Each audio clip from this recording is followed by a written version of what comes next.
Ibagué y el Tolima necesitan revivir los momentos que fueron cruciales en el desarrollo eclesiástico de la región, resaltar la tarea de la Iglesia y valorar la historia como parte de nuestra cultura. Soy Miguel Castro Sarmiento y esto es Hablemos de Historia.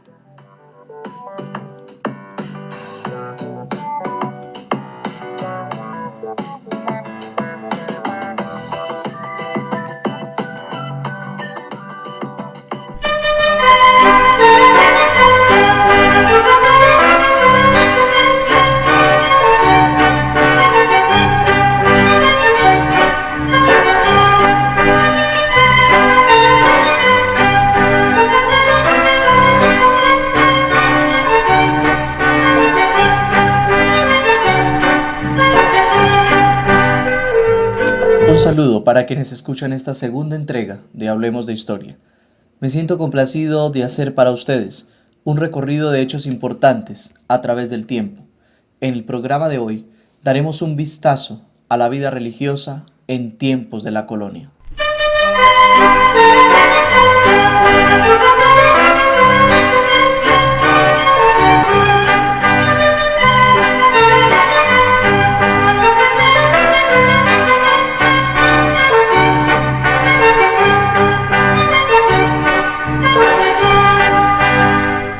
La melodía que acaban de escuchar y que resonará a lo largo del programa corresponde a una pieza musical considerada un antecedente del himno nacional de la República de Colombia y se titula La Vencedora. El periodo comprendido entre 1550 y 1810 recibió el nombre de periodo colonial, caracterizado por haber sido gobernado por dirigentes españoles, un tiempo de mezcla inseparable entre lo cultural, lo tradicional, los elementos propios de la lengua y el arte, y por supuesto, el tinte de lo religioso.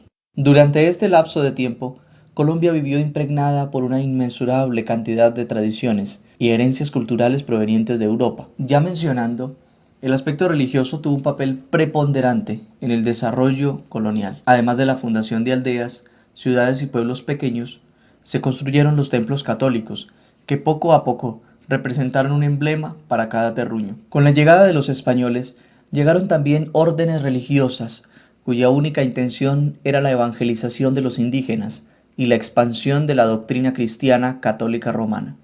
Resulta importante destacar la llegada de la Orden de los Predicadores, fundada en el siglo XIII por Santo Domingo de Guzmán, actualmente extendida por alrededor de unos 50 países.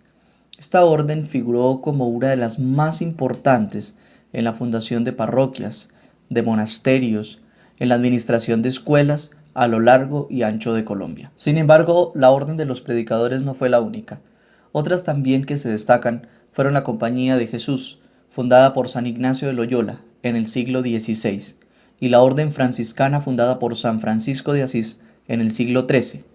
Esta última comprende un conjunto de órdenes religiosas mendicantes distribuidas en 3 grados. Todas ellas, tanto dominicos, jesuitas y franciscanos, lograron la tarea de expandir en el territorio colombiano la semilla de la religión cristiana católica. A propósito de la época colonial, Vientecillo que altivo es una pieza musical compuesta por José Cascante, compositor barroco colombiano, considerado un representante del esplendor de la música barroca en Bogotá. A continuación, escucharemos parte de esta pieza musical en la voz de Isabel Palacios.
El Tolima no fue ajeno a esta llegada de comunidades religiosas, como anteriormente lo habíamos mencionado, ya que Ibagué, en primera instancia, estuvo bajo el cuidado de los padres dominicos, al igual que los municipios de Honda, Valle de San Juan, Coello, Mariquita, entre otros, y se hicieron acreedores a la herencia sagrada de Santo Domingo. No hasta hace menos de un siglo, Valle de San Juan contó con la presencia de un afamado dominico llamado Manés de Santo Tomás Mendieta y García, del cual nos ocuparemos en otro programa. Más exactamente, la época colonial en el Tolima tuvo aspectos muy importantes, como la dirección de la única parroquia que existía en Ibagué, un municipio apenas conformado por unas limitadas calles. Una investigación del reconocido historiador Pedro Sosa en 2003 recoge algunos nombres de los primeros párrocos de Ibagué. Entre ellos cuenta a Francisco Antonio González Cández, Pedro Esteban Rangel, Adriano de Atienza, Luis de Morales y Quiñones, el cual ocupó el cargo de párroco durante 31 años, afirma Sosa. Después Francisco de Peñalosa, Bartolomé de Poveda, Gaspar de Figueroa y de allí en adelante un extenso listado de religiosos. Solo hasta la fundación de Ibagué como diócesis en 1900 tomarían la dirección de la parroquia los padres seculares. Ibagué, en temas religiosos, fue una jurisdicción perteneciente al arzobispado de Bogotá en el periodo comprendido entre el siglo XIX hasta principios del XX, y por ende tuvo la dirección de los ordinarios Fernando del Portillo y Torres, Juan Bautista Sacristán, Isidoro Domínguez, Fernando Caicedo y Flores, Manuel José Mosquera y Arboleda, afamado arzobispo de Bogotá, Antonio Herrán y Saldúa, Vicente Arbeláez Gómez, José Telésforo Paul Vargas, Ignacio León Velasco y Bernardo Herrera Restrepo, este último por un periodo de 9 años. Nuestra tierra se conoce como el Valle de San Bonifacio de las Lanzas de Ibagué, haciendo mención a su nombre real, y es que precisamente fue San Bonifacio, mártir, quien fuera arzobispo de Alemania, el patrono espiritual de Ibagué, hasta nuestros días. Sin embargo, otras investigaciones apuntan a que no se trata del arzobispo de Alemania, sino de Bonifacio, un hombre martirizado hacia el siglo IV de nuestra era, también canonizado. Lo cierto de todo esto es que la celebración del patrono de la ciudad resultaba ser un gran acontecimiento religioso, incluso ordenado por los gobernantes políticos de aquel entonces. Por aquellos tiempos de la colonia, era muy común venerar también las advocaciones marianas de la Inmaculada Concepción, Nuestra Señora del Rosario de Chiquinquirá, Nuestra Señora del Rosario, algunos santos como San Sebastián Mártir, Santa Bárbara, Santa Lucía, mártir de Siracusa, y por supuesto Santo Domingo de Guzmán. Al hacer un poco de mención a la Arquidiócesis de Bogotá, La Gata Golosa es una pieza musical que se hizo reconocida al declararse himno de la capital, y aunque la obra, que fue compuesta por el maestro Fulgencio García en 1912, no corresponde al periodo colonial, sí hace honores a esta importante ciudad de nuestro país. Los invito a deleitarnos con ella.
Resulta ser La Gata Golosa, como lo habíamos mencionado antes, una pieza musical importante y hermosa compuesta por el maestro Fulgencio García en 1912. Retomando lo último que habíamos mencionado con relación a las festividades de advocaciones y santos comunes en la época colonial, en la actualidad, parroquias como la Catedral de Ibagué, el municipio de Coello, Alvarado, El Espinal, Lérida, Casabianca, Payandé, Venadillo, Mariquita, Ambalema y Piedras llevan como titulares algunos de estos nombres. Allí podremos mencionar, por ejemplo, que la parroquia de la Catedral, bajo la advocación de la Inmaculada Concepción, la de Coello y Alvarado, bajo Nuestra Señora de Chiquinquirá, El Espinal, Nuestra Señora del Rosario, al igual que Lérida, Casabianca, bajo el patronato de Santo Domingo de Guzmán, Payandé y Venadillo de Santa Bárbara, Mariquita y Piedras de San Sebastián y Ambalema de Santa Lucía. Importantes eran también las celebraciones litúrgicas en honor a Jesús crucificado en tiempos de la colonia, pero también otras como la de Nuestra Señora de la Soledad, a Jesús sacramentado en la fiesta del Corpus Christi y la misma Semana Santa, fiestas que muchas de ellas aún perduran en nuestro tiempo. Finalmente, hay un elemento que no se nos puede escapar, un lugar emblemático del Tolima en la época colonial, el cual fue el convento de Santo Domingo, ubicado en la calle 11 con carrera tercera esquina, donde actualmente está el Banco de la República. Allí se logró concretar una capilla en honor a la Virgen del Rosario y a los claustros dominicos gracias a las ayudas de los habitantes de la incompleta ciudad de Ibagué, un lugar en el que se llevaron a cabo grandes acontecimientos políticos y religiosos, hasta finalmente ser derribado para construir el Colegio San Simón hacia el año de 1822. Desafortunadamente perdimos esta joya del convento de Santo Domingo con el pasar de los años. Unas breves pinceladas de lo que significó la vida religiosa en nuestro país y por ende en nuestro departamento nos han ilustrado un poco más el panorama histórico en tiempos de la colonia. Hasta aquí el capítulo de hoy. El próximo domingo nos encontraremos en un nuevo recorrido histórico. Gracias por su atención y sintonía. Recuerden, les habló Miguel Ángel Castro Sarmiento y esto es Hablemos de Historia. Feliz día para todos.